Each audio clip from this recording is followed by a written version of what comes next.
York Police Department defunds the Dems, and the dumbest bill in America. That's right, NYPD defunds the Dems officially. This is Mark Fisher with Mark and the Millennials, and the Millennial joining me today is Garrick Ross. Oh, it's Monday. What's wrong with Monday or Tuesday? Mondays suck. Mondays and Tuesdays are fine, come on. Yeah, no, I mean during COVID though, every day is the same day. You still have the college mentality since now you're going to be in law school in just 1 week. Oh, in law school. Yeah. Don't remind me, Mr. Mark, College. Life is going on. Year number 5. I call that college year number 5. You Yeah. call it law school. So I feel like a sadist though. I mean, like, yeah, 4 years is done. How about another 3? That's painful. No, I agree. I respect it. I couldn't do it, that's for sure. And of course, we have with us Christopher Hopkins, our assistant producer, and our producer, Adam Katoras. So this podcast is called NYPD Defunds the Dems. And first up, of course, as you probably have heard, Donald Trump receives the endorsement of the 24,000-member New York City Police Union. Why is this significant? It's significant because the New York City Police Union doesn't endorse presidential candidates. They endorse mayoral candidates. They endorse the governor of New York and perhaps members of the New York General Assembly and the New York State Senate. But they don't endorse presidential candidates because that kind of policy that comes out of the White House really doesn't affect them. It's the local policy that affects them, such as what do they make and so forth, and what kind of benefits do they receive, and how are they treated. That's what you would think, except that they have decided that things are so bad in New York City and across America with respect to the police unions that they're now deciding they're going to endorse Donald. Yeah, I mean, I think it's an interesting dichotomy between what you usually expect from unions in general, which is that, Democrats, are the butter for their bread. They're always giving them good pork spending. They're always making sure they're taken care of. Democrats are, traditionally viewed as favorable for organized labor, whereas Republicans typically are not. But when you're looking at, the concept of law and order and security and the role of police in the country, which seems to increasingly be under attack by members of the left, you can kind of see where some of these unions, and this is, I think, also a reflection of a long history of, gradual changes in how unions operate. The Republican Party has certainly been very more favorable to the working class over the course of this generation, especially with this president. Absolutely. Whereas, you see Democratic policies relating to taxing and spending be very alienating to a lot of the average worker and things like that. But I think most important thing to focus on is the security dichotomy. On one hand, you have the party that is very much taking up the banner of law and order, and a president who wants to be the law and order president. And then you have a party who wants to reimagine the way that we police this country inherently in a very foundational way. And, the police department coming out and endorsing them is incredibly good politics for Donald Trump, and I'm sure he'll use it to the best of his ability. This does not change my opinion on public sector unions. I think they're all awful. I think, that very rarely do they do anything beneficial for both. I mean, they do things well for their employees. But when you're talking about the government, and spending government tax dollars, I don't really have a lot of empathy for organizations who spend time trying to bleed dry tax dollars for their members. It's interesting that you brought that up because part of this podcast, part of the discussion is about public sector unions and the fact that many on the left are just dumbfounded that a union of any kind would endorse a Republican president. Yeah. Let alone any Republican whatsoever. Yeah. And it shows you how out of touch they are with mainstream America. Because how did we get here? We got here because there was a gentleman who clearly was murdered by a police officer while others watched, and they were part of the problem. And then we had riots. Riots ensued. But then those riots turned into an entire movement with Antifa and BLM to bring Marxism and anarchy to America, but primarily Marxism and communism. And those riots continued today because you have people breaking into Gucci stores and Rolex stores and all these other stores. And I'm like, what does stealing a Rolex and putting it on your wrist have to do with what happened in Minneapolis, Minnesota? Really, it doesn't have anything to do with it. So then we got to this point where the Democrats, especially those on the far left, I think they all are, but there is clearly a super far left in the Democrat Party, the Marxists, like AOC and Ayanna Pressley and Rashida Tlaib and Ilhan Omar, those, the squad, those individuals and so many others are saying, now we want to defund the police. And they're serious about it, and they're actually passing and making policy decisions in these cities. Yeah, and like you see it in Seattle, the mayor agreed to defund significant portions of police. California, the city of Los Angeles has cut their budget by a couple $100 million. New York City, Mayor de Blasio wants to do the same thing, and it's these are actual substantive policy actions that are happening. That for a while everybody was saying how much all this like really far left policy talk, things that to the average person seem very outlandish. They thought that it was isolated on college campuses, or it was isolated to a few members of Congress, and that it wasn't really ever going to be a very big thing. But you're seeing in a lot of these cities where those voting bases now do exist. They have translated into mainstream society. You're seeing substantive policy actions happen, and you're going to start seeing, the blowback from that. The people who go to work protecting the city every day, who are seen oversight is provided by the very people who have gone out and demonized them. These policy decisions now we see have consequences. Consequences, yeah. And here's the consequence. The consequence is the first major one is the 24,000 member New York City Police Union has decided to endorse a president, and they don't endorse presidents. That tells you how far away from the Democrats have pushed them away. Yeah. They literally have. The Democrat Party has just said, we don't care about you. We're going to push you as far away as we possibly can because we know in the end you're still going to vote for us. Mm-hmm. And guess what? That's not happening in New York City. So we have a clip. It's kind of a compilation of Donald Trump comments at the police union endorsement press conference. And it's perfectly Trumpian, you got to admit, when you hear what he says, because he even makes fun of certain things. You got to hear it to believe it. And here it is. Sleepy Joe Biden were to become president, Sleepy Joe. he would immediately pass legislation to gut every single police department in America. You know that. And probably she's a step worse. Kamala. No one will be safe. Kamala. In Biden's America, no city, no town, no suburb will be spared. So in recent months, New York City has witnessed the horrors that result from putting extreme left politicians into power.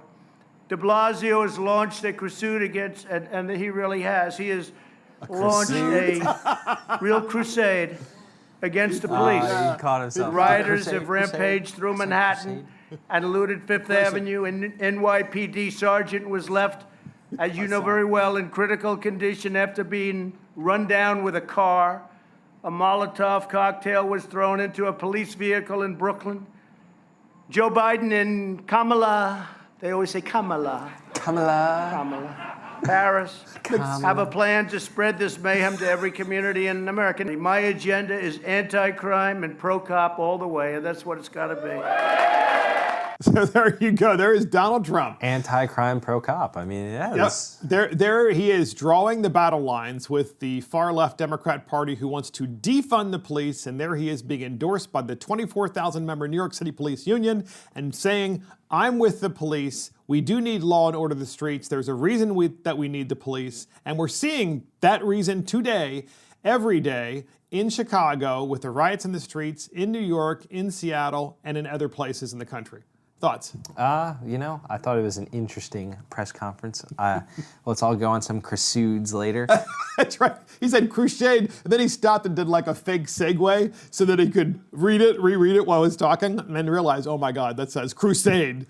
Yeah, but I think this is another reason why the Kamala Harris, comma, like the word comma. Kamala. Kamala Harris. Yeah, like C-O-M-M-A, Kamala. Just think of it that way. Just spell it and then, Okay, so this is the reason that Kamala Harris, oh God, I just did it again. And I'm not trying to do it on purpose. Like, if anybody knows how hard it is to say names, I mean, my name is Garrick, for God's sake. It's very like, true. You know, let's be honest. I-C-K, everybody says Garrett. Or Gary, or Derek, Jarrett, anything. The point's irrelevant. My point is, I'm sorry, I'm butchering her name. I don't mean to. But anyway, so the reason that, like, I think the Kamala Harris pick is interesting is because when the context of law and order, you know, Joe Biden picked somebody who has a history as a prosecutor, a very traditional one, you know, in that she was a very heavy-handed with her sentencing, you know, willing to charge people for a variety of low-level offenses. And so you would imagine that, you know, that would provide the Biden camp cover, especially since Biden, you know, for, you know, all of his quietness, still hasn't actually officially, like, uttered a policy decision that he does want to defund the police. You know, we can talk about the people who are around him who are saying all these things, but, you know, him as an actual candidate hasn't said this yet. Because he doesn't want to abandon his base. Because he doesn't want to abandon his base, but also, you know, at the same time, you're seeing a very effective strategy at drawing, you know, this battle line that the Trump campaign is doing, and would probably be very effective to use Kamala Harris to achieve this, where, you know, for all of her prosecutorial background, she has been very willing to say these things, you know, that she wants these substantive policy actions. Such she as wants defunding. she wants to, quote unquote, reimagine the way we do policing in this country. You know, which yes. you know, we all know what that means. You know, it's about effectively, you know, abolishing community or natural policing the way we see it now, going to a community-based policing effort and things like that. Because as a millennial, I want to ask you the quintessential millennial question. Obviously, you know, you're in college, and it wasn't that long ago that you were in high school, where there are fistfights that do occur from time to time. So when you're in high school and someone throws a punch at you, and you know that that's probably going to happen, but you only kind of anticipated it split seconds before it occurred. The person then lands the punch right in your nose. They break your nose. And let's say you're 16 and you say, you know what, I'm going to reimagine fighting. And part of reimagining fighting is to not fight back, is to just let him punch me. Just let him punch me and get the, you know what, beaten out of me. But I'm going to reimagine that, and I'm going to say that's okay. Or we're gonna hire a social worker, Mark, and she's gonna come and she's gonna talk to the person, and then that person, because the social worker came out, isn't going to punch me anymore. Yeah, and in high school, as you well know, all that does is it makes that guy even more angry, because he's gonna say, okay, next time I'm gonna be smarter. I'm not gonna punch you in school. I'm gonna wait until after school or outside somewhere else, off school property. This makes no sense. Do millennials see that? Mark, I mean, who do you think's carrying the banner of police reform? Who's riding in the streets? Yeah, who's reimagining the police? People my age. Yeah, it's like they're reimagining the bullies. That's kind of what they're saying. They're saying the police are the bullies. Yet meanwhile, these are the same millennials who are in the streets acting like bullies and taking people's stuff and throwing Molotov cocktails and throwing bottles of frozen water, which obviously would really hurt if it clunked you in the head, if not worse. They're doing all these, you know, they're making all these criminal acts as adults. I just can't imagine why they think what they're doing is less, I don't know, destructive. I've been thinking about something for the last couple of weeks. Yes. And I figure now that I'm sitting here, I should probably put it to words. You know, it's conferring to this issue of, you know, reimagining police, but who's doing it? Like, who's come up with these ideas? And like we said, you know, my generation, this millennial generation, is the standard bearer in this movement. But I also think it's indicative of the way they were raised, in that, you know, there seems to be this emphasis on, you know, an appreciation of victimhood in the millennial generation, where it's almost a comparative, you know, who's had it worse, you know, all the bad things, like how many bad things have happened to you? Have you been a victim of this, that, or the other thing? Like there's an incentive almost to have it worse off. Like where we're always comparing with each other, like, you know, I have this mental illness or this bad thing happened to me, and that, like, I'm not saying that it's something that you shouldn't be proud of, but like people use them as a cudgel to say that they're better than somebody else because of the bad things that have happened to them. And they've also used it as a means to kind of achieve. So I'm more virtuous because I've been more deprived of. But not just that, but you deserve something because of it. You know, wow. Like a that Rolex. Something needs to be given to you or handed to you, and like a Rolex. Like I mean, looting and things like that. But like just even general like government policies. So like a lot of people are like kind of don't understand why millennials are very naturally socialist. They're into a lot of these big government programs, these free programs that provide you with something. And it's because I really genuinely feel like this, generation that has been coddled and shown that there's, nothing wrong with losing or that, not doing anything right, and that it'll always be taken care of. And that you get a trophy when you win, you get a trophy when you lose. And that this like applied victimhood has really allowed people to just demand things because they see that because such and such thing has happened to them that they deserve something. And so when we're talking about, policing in communities, you talk about people who've committed crime or something bad has happened to them or they've been caught in the wrong situation and, they don't want to pay the piper. They don't want to be held accountable. Because instead, what you're saying is their moms and dads growing up as millennials never corrected them. Never corrected them. Because they couldn't do any wrong. Those were the same moms and dads who went in and talked to the teacher and said, how dare you give little Jimmy a C? He deserves an A, like everybody else deserves an A. And it's like, that's why we got a grading system. He did C work, so he gets a C. So what you're saying is these millennials are going out on the street. This is what they heard while they were growing up. They then go out on the street as adults, and they're like, well, I don't like the fact that there are rules. They never applied to me when I was growing up. Yeah, they don't like that there are repercussions for their actions, that for every action there's equal and opposite reaction. Interesting. And so, cliche topic, let's talk, to make it easily understandable what I'm trying to say for people at home is look at how kids have viewed college education. A lot of people, you don't have to go to college. You don't have to be successful. To be successful. No, you don't need to. You can be successful not going to college, correct. But then kids will make that decision. That they will conscientiously agree that they want to go to college and that knowing that they don't have the immediate financial means to do it. And so they'll take a series of loans out to pay for their college education. They will get their college degree and then they will say that, oh my God, I am straddled with debt. I have this bad thing happening to me. I am, more virtuous now because I have this someone else made that debilitating thing. Someone else made me do this. And somebody else made me do this, and then they want some kind of, recovery. They want something provided to them in exchange for this bad thing that has happened to them. But this is like what I view as the mentality towards a lot of these issues where X thing happens, millennials see it as a debilitating hindrance to their life. They demand something in exchange for it, and when they don't get something in exchange for it, they take it. And so they go out in the street and they take it by riding, and they say, I want a Rolex. Yeah, and so look at any future event where there could be any instance of, let's look at the election.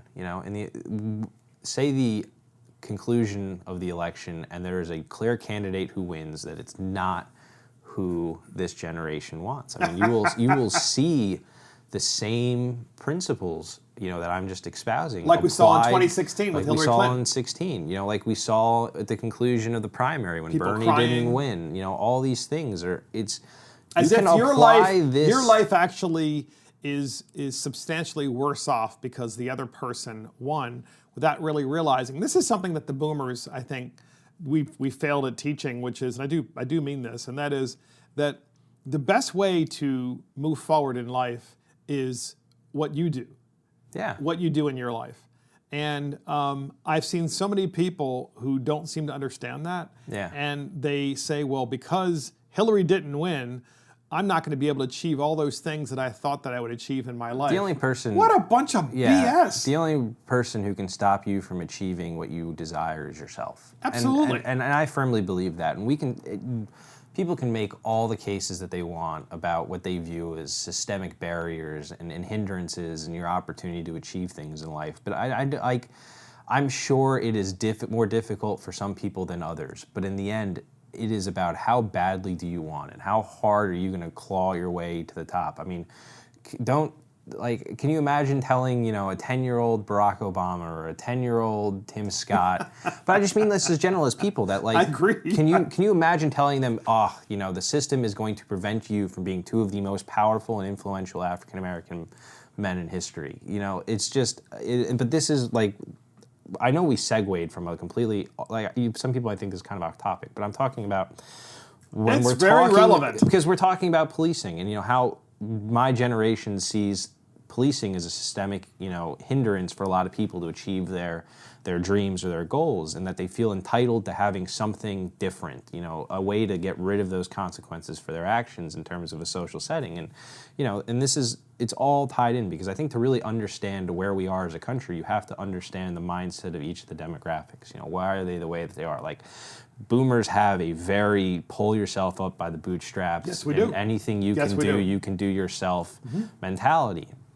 Gen Well, X, apparently your children. we apparently didn't do a very good job translating that to Well, the there is a millennials. generation between boomers and millennials. Well, there are the several, Gen Xs because the and, boomers took the demographic was over quite a period of years. Yeah. And I'm towards the very bottom, the younger part of the boomers, no doubt about it. Yeah. But you're right. It straddled multiple generations. Yeah, as you would and so expect. I'm just, while this was in my mind, it came in and you talked about this issue with policing, I just thought it was really important to say, because, in order to understand how to progress, you really do have to understand the people you're progressing with. And the millennial case is very fascinating in the way that they approach a lot of these issues psychologically.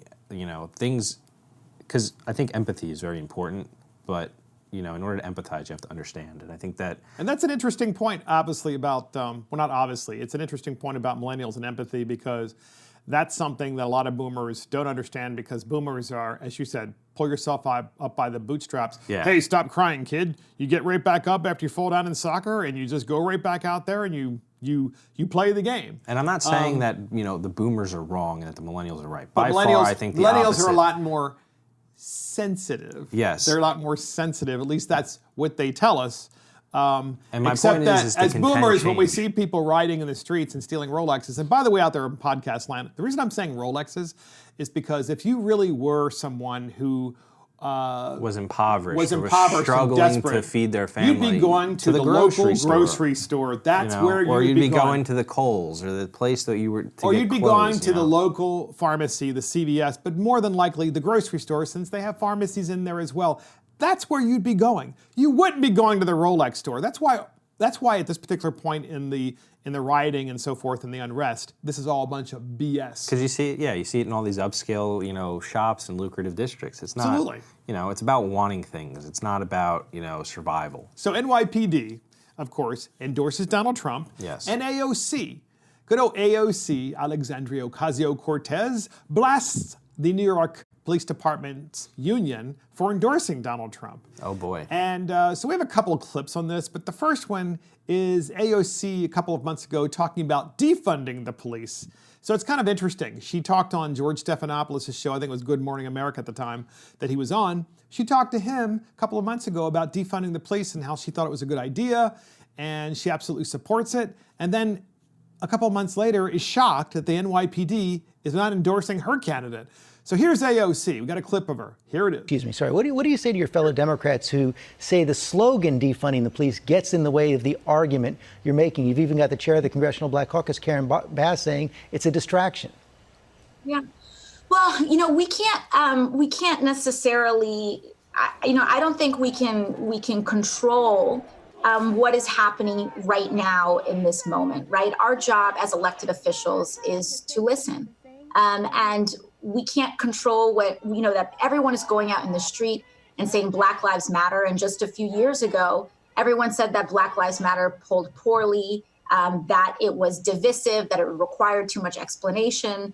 But these are everyday people going out into their communities saying, this is what we want for ourselves and for our city council budgets. Ah, yes. So it's all about polling with AOC. And what she's saying is well, even though defunding the police is currently Not unpopular. It will might be in eventually. 8 years. Yes, you it know? will be eventually. I mean, Yeah. it's disgusting. I mean, that's their plan, you know. It's moving the Overton window. What everybody doesn't understand, the Overton window is the national public, you know, appropriate polling of how we view issues. You know, what fits in the Overton window is socially acceptable and everything outside of it is unacceptable. And it's the idea of shifting it, you know, making it so certain policy positions are more tenable and you know, appetizing to the general electorate. And one of those is really the movement of defunding the police. And like, so how do you get there? And she's basically saying what the playbook is. It's, you know, to continue these, you know, movements, having ordinary people, you know, grassroots activism, you know, going out,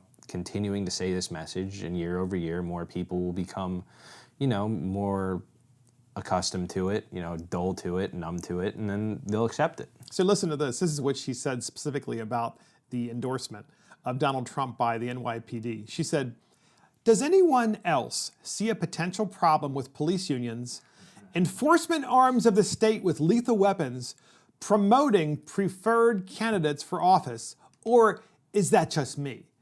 And here's my question to, and by the way, if we're going to have a discussion about unions and public unions and their endorsement of public candidates, let's have that discussion across the board. Well, Mark. But here's the same person who is all about the teachers' unions endorsing nobody but Democrats, but suddenly we have a police union that's coming out and for the first time endorsing a Republican president, and she's having a meltdown. Does anybody see a problem? So, you know, to take AOC's own words, would anybody see a problem with the mail workers union, the electorate arm, the male arm of the government whose job it is to administer an entire election, endorsing a presidential candidate? Absolutely. Like you said with the teachers union, does anybody see a problem with the educational arm of the government whose job it is to foster imagination and ideas with our children? Do anybody see a problem with them endorsing a political candidate? I do. You know, but so like, yeah, you know, I said it earlier, while it is quite an interesting, you know, divide in how the police union of New York City is approaching this election and endorsing a president, I don't think any Republican prior to a month ago would probably have been like, yeah, public unions endorsing officials is a good idea. You know? And we need to make clear, podcast listeners, we're having this discussion about public unions, okay? Public sector unions, yes. Not the private sector unions. Yeah, I don't care about what the International Brotherhood of Electrical Workers does. They That's can their do own whatever they want prerogative. because they're private sector unions, but there is, and I want to make this clear also, I support the police, and I absolutely support the idea of this union, especially this time in American history, coming forward and saying, you know what, we've got to get together as police officers and as police departments and endorse someone who at least has some semblance of common sense. But the idea that you brought up of public sector unions and the fact that they are involved in politics, despite supposed to be apolitical arms, and you know, it's dangerous. Yeah, because all of these organizations, they are effectively offshoots of the government, and they affect how the government operates, and they operate with your money. And so, you know, somebody like the teachers union, whose job it is to pick candidates who will favorably, you know, work with teachers, is a little absurd because, you know, their ultimate goal is to get their people paid more. And the podcast is called, of course, you know, unions are defunding the Dems, and this is something that the Democrat Party is having an absolute meltdown over. So AOC is calling on Governor Cuomo to pass a billionaire's tax. A billionaire's tax. Oh boy. So why are we talking about this? Well, because if you listen to this clip from AOC, you're going to get a kick out of the fact that no one ever asks her some key questions when she comes forth with these policy proposals. We're going to bring up, together with millennials and the boomer perspective, of the questions that we should be asking her after she tells us this is what she wants to do. Here is the clip. Governor Cuomo, we need you to pass a billionaire's tax in order to make sure that we're providing for our working families. It's time to stop protecting billionaires, and it's time to start working for working families. Yeah, so there you have it. So it's time to stop protecting billionaires. So here's the question. Does anyone want to ask her, what do you want to use the money for?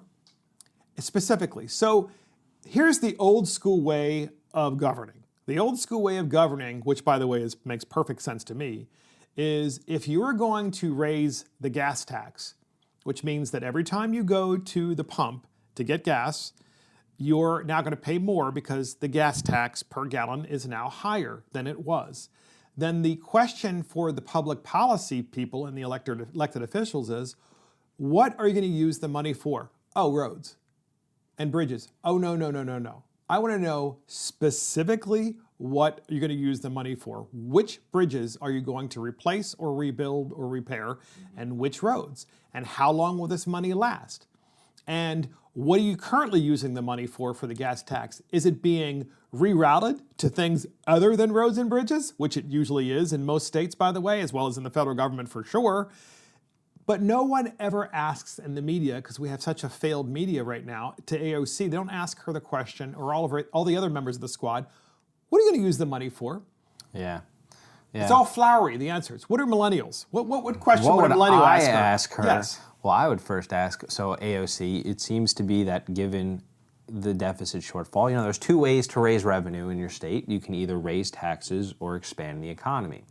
It seems that you do not like to expand the economy. You turned down Amazon's HQ2 in your neighborhood. You drove out 30,000 jobs, jobs that would have provided some source of income for a lot of people, as well as, more taxpayers. Why do you feel that strictly raising taxes is the only appropriate way to raise revenue?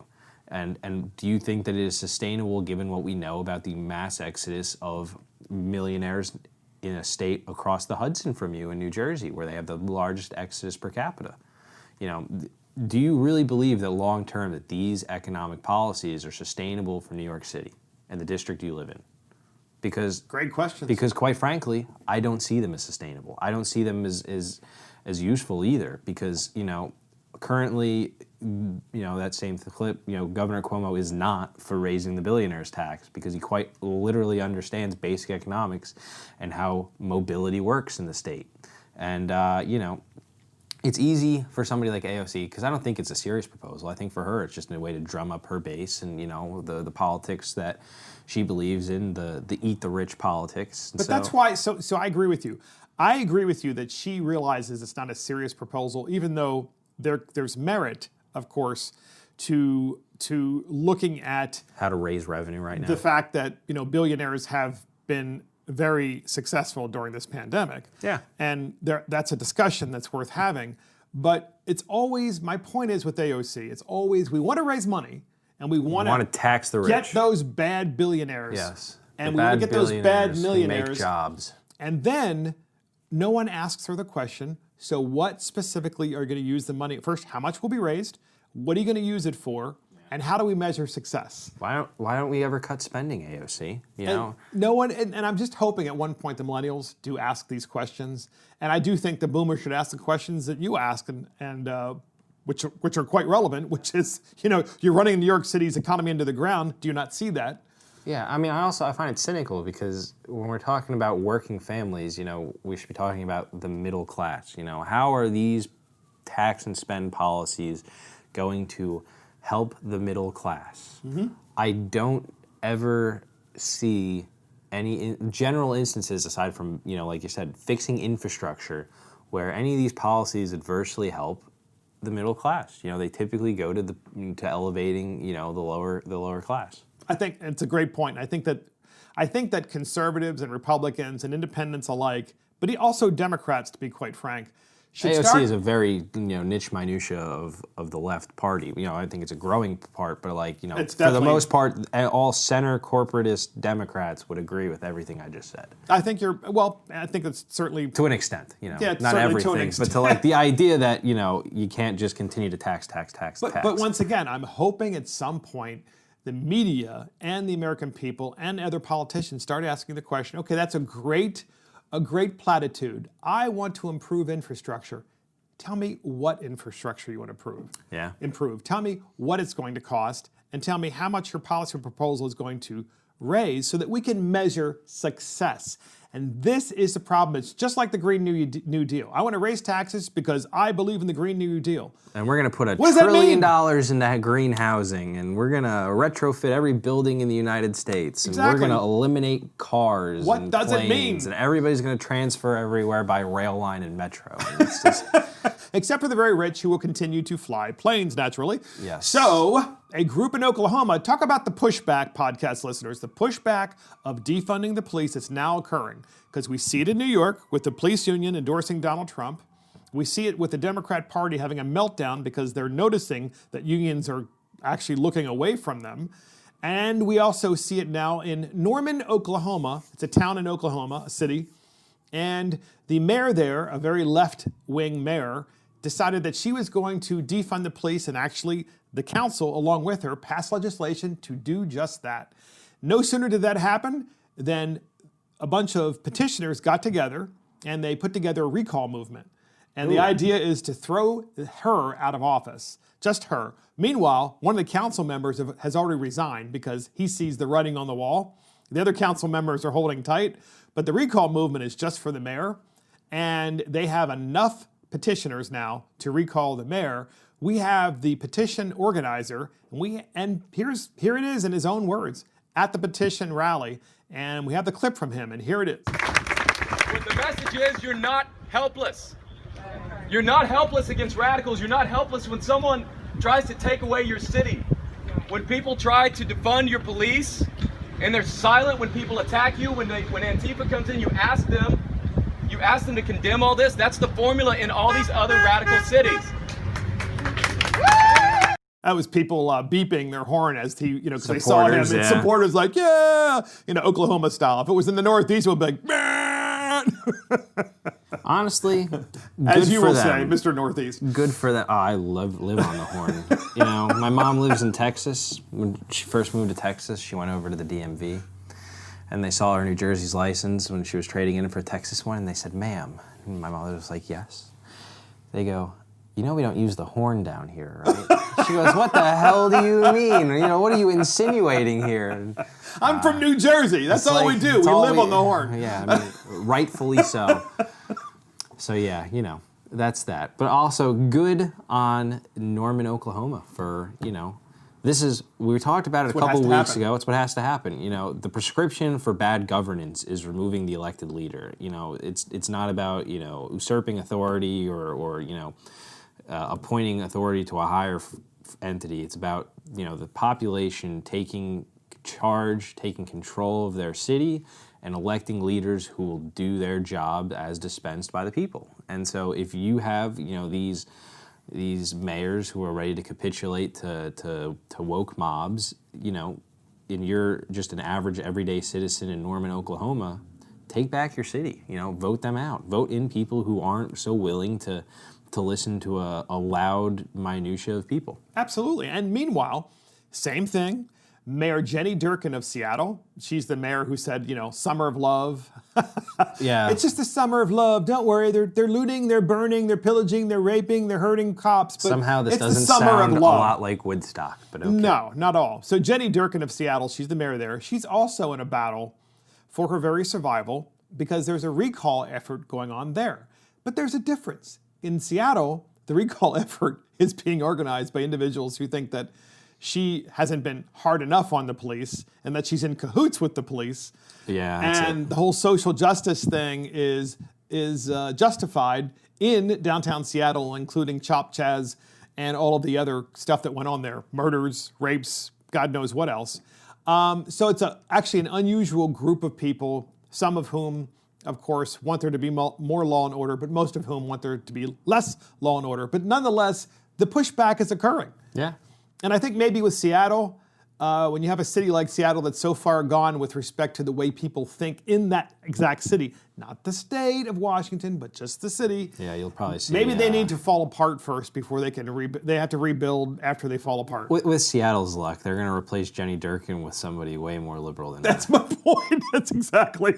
It's like we recalled Jenny Durkin, and now we've got someone even worse. Yes. Even worse. Yes, I'm sure that councilwoman who Jenny Durkin regularly spars with will run for mayor or something and win. It'll be comical. It'll be just what Seattle expects. Exactly. And so Ayanna Pressley, the Democrat congresswoman from Massachusetts, a member of the squad, Ayanna Pressley, during her interview on AM Joy, she had an interview on AM Joy. Joy Behar or Joy Reid? One of the two. I can't remember. AM Joy, AM Joy. that's one of the shows on, the network that I watch sometimes just so I can find out what the other side is saying. She says there's unrest in the streets because Trump politicians are ignoring Americans' concerns, and essentially is saying that she actually supports the unrest. The unrest. Not the Unrest in the streets because Trump politicians, yes, every mayor in the United States is a Trump politician, Mark. Literally, she's saying the entire Senate. It's the Senate of the United States. It's their fault that there's unrest in the streets. The Senate of the United States does not determine the policing policies of Minneapolis, Minnesota, Portland, Oregon, or Seattle, Washington. Mitch McConnell could not have a say in that if he wanted it. I'm not even sure he could get there fast enough. He's in such slow motion all the time. So here's Ayanna Pressley in her own words. We have the clip. Here it is. I'm looking to the public. You know, this is as much about public outcry and organizing and mobilizing and applying pressure so that this GOP-led Senate and that these governors that continue to carry water for this administration, putting the American peoples in harm's way, turning a deaf ear to the needs of our families and our communities, hold them accountable. Well, make the phone call, send the email, show up. You know, there needs to be unrest in the streets for as long as there's unrest in our lives. And unfortunately, there's plenty to go around. So she's a United States Congresswoman is saying that there needs to be and should be unrest in the streets. Actually, that could be construed as, I don't know, treason? If you're a United States Congresswoman or a congressman or any kind of federal official or, quite frankly, state official, it is your job, always your job, to find a way to bring calm to the streets, to bring the civil society back. I don't know, find a solution. That's your job. You're a legislator. Exactly, and this is what she's saying instead. So once again, it's classic. See, this is what I've been saying to the millennials. This is what's so important. It's classic, we can't measure progress kind of statement. Yep. You know, it's just like, we got to keep the unrest going. As long as there's unrest in our hearts or something. That's what her line was. Yeah. At what point do we actually say to ourselves, yeah, we know how to make progress, so therefore we're really doing a great job? Yeah, I mean, I think, we talk about bans, we don't like bans. Well, I think there should be a ban on politicians making absurd statements they know aren't, true and just aren't, doable. It's unserious in so many ways.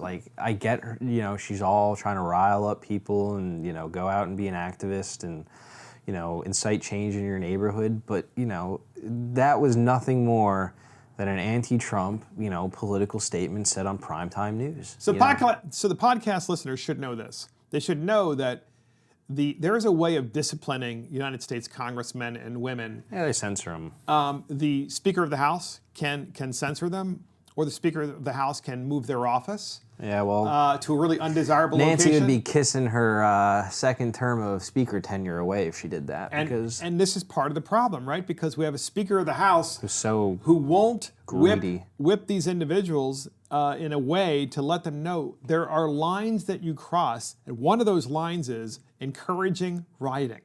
That's exactly what you're not supposed to do. What'd you say? I said I miss John Boehner. The one person who used to never put up with the far right wing of the Freedom Caucus. I'm not a Freedom Caucus guy, Mark. I'm sorry. I'm a Freedom Caucus guy. Not my cup of tea over there. But this is the part of the problem with Nancy Pelosi. You must have liked Paul Ryan too. No, Paul Ryan was worse because he didn't know what he was doing policy-wise.